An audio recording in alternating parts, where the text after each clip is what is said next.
ये शहर है, यहाँ बड़े बड़े बहरूपीय रहते हैं। जनसेवक के भेष में डकैत, पत्रकार का रूप धरे दलाल, समाज सेवी और चिंतक के कपड़ों में जेब कतरे, चुड़ैलों जैसे काम करती पेट में ही लड़कियां मार देने वाली डॉक्टरनियां, भस्मासुर के भेष में घूमते मोटी तोंद वाले अफसर, यहाँ गरीब असली बहरूपियों की क्या कद्र होगी। गांव में उसे कई बार देखा था, पर आज शहर में बहरूपिया देखकर बड़ी हैरानी हुई। एक बहरूपिया था जो अपने केशों को जटा बनाए, मुंह पर राख मले, गले में प्लास्टिक का सांप लटकाए और एक हाथ में त्रिशूल लिए सड़क पर जा रहा था।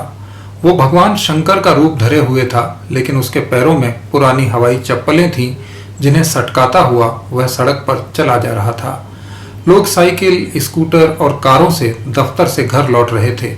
वे उसकी ओर देख भी नहीं रहे थे। मुझे याद है, गांव में बहरूपिया देखकर भीड़ लग जाती थी, लेकिन यहाँ उसे देखकर कोई अपनी स्पीड तक कम करने को तैयार नहीं था। शहर में स्पीड बड़ी मायने रखती है। मैंने उसे रोका, बहरूपिये से पूछा, बड़े अच्छे लग रहे हो, यहाँ कब आए? उसने कहा, 1 हफ्ता हो गया। आया तो यहीं रहने को था, पर कल वापस गांव चला जाऊंगा। मैंने कहा, अरे ऐसा क्यों? इतना बड़ा शहर है, तुम तो तरह तरह के रूप दिखाकर माला माल हो जाओगे। थोड़े दिन ठहरो, फिर सोचना लौटने की। बहरूपिया बोला, नहीं साहब, मैं भी यही सोचकर आया था कि यहाँ काम धंधा जम जाएगा, पर ऐसा लगता नहीं है। यहाँ किसी के पास वक्त नहीं है। यहाँ तो लोग खुद ही अलग अलग रूप धरे बैठे हैं। कौन पूछेगा मुझे? सारा दिन भगवान या राक्षस या कभी जोकर बनकर घूमता हूँ, पर पेट नहीं भरता। बच्चे तक ध्यान नहीं देते। उन्हें सुपरमैन, स्पाइडरमैन और बैटमैन चाहिए। इनकी पोशाकें बड़ी महंगी हैं, कहाँ से लाऊंगा? मुझे ये बहरूपिया थोड़ा फिलोसफर किस्म का लगा। मैंने कहा, भाई हम लोग तो बचपन में तुम्हें देखकर पीछे पीछे चले आते थे। वो बोला, वो गांव की बात थी, ये शहर है। यहाँ बड़े बड़े बहरूपिये रहते हैं। जनसेवक के भेष में डकैत, पत्रकार का रूप धरे दलाल, समाज सेवी और चिंतक के कपड़ों में जेब कतरे, चुड़ैलों जैसे काम करती पेट में ही लड़कियां मार देने वाली डॉक्टरनियां, भस्मासुर के भेष में घूमते मोटी तोंद वाले अफसर। भैया हम मामूली गरीब बहरूपियों को यहाँ कौन पूछेगा? मैंने कहा, तुम तो यार बड़े बड़े लोगों की बातें करते हो, आम लोगों को इन सब से क्या लेना देना? तुम गली मोहल्लों में जाओ, पक्का कह रहा हूँ, वहाँ लोग तुम्हें देखेंगे।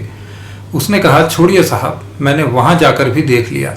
वहाँ लोग टेलीविजन पर संस्कार देखते हैं और किसी जरूरतमंद की मदद से पहले उसकी जात पूछते हैं। लोग घर में सत्संग करवाते हैं और शाम को होटल में शराब पीते हैं। सास बहू को मेहमानों के सामने बेटी और अकेले में कुलच्छनी कहती है। बेटा बहू अपने बच्चों को श्रवण कुमार की कहानी सुनाते हैं और बूढ़े माँ बाप को घर की तीसरी मंजिल पर टीन शेड में रखते हैं। घर घर में बहरूपिये हैं साहब, यहाँ मेरा क्या काम? मैंने उदास बहरूपिये से फिर कहा, यार तुम शंकर जी, कृष्ण या कोई और भगवान बनकर मंदिरों या कथाओं में जा सकते हो, वहां लोग ध्यान देंगे, भेंट चढ़ावा भी मिल जाएगा। वो बोला, अरे छोड़ो, वहां तो और भी बुरा हाल है। ये कथावाचक आजकल खुद ही भगवान बने बैठे हैं, अपनी ही पूजा करवाते हैं, चेले पालते हैं, सोने का हार पहनते हैं, चांदी की कुर्सी पर बैठते हैं और अपने प्रवचन टीवी पर लाइव दिखवाते हैं। वहां तो बहरूपिये ही नहीं, आस्था के ठग मौजूद हैं। मैं बहरूपिये से तर्क में हार गया। मैंने कहा, तो भाई तुम लौट ही जाओ, पर ये बताओ, अब तो गांवों और कस्बों में भी ऐसे ही ठग और बहरूपिये छोटे छोटे रूप में मौजूद हैं, वहां क्या करोगे? वो बोला, आप सही कहते हैं, पर वहां कम से कम लोग इन नकली बहरूपियों का असली रूप पहचानते हैं। शहर में ये बड़ा मुश्किल है। मैं लौट रहा हूँ। मुझे वह बहरूपिया गांव को लौटती बस की आखिरी सीट पर बैठा नजर आया।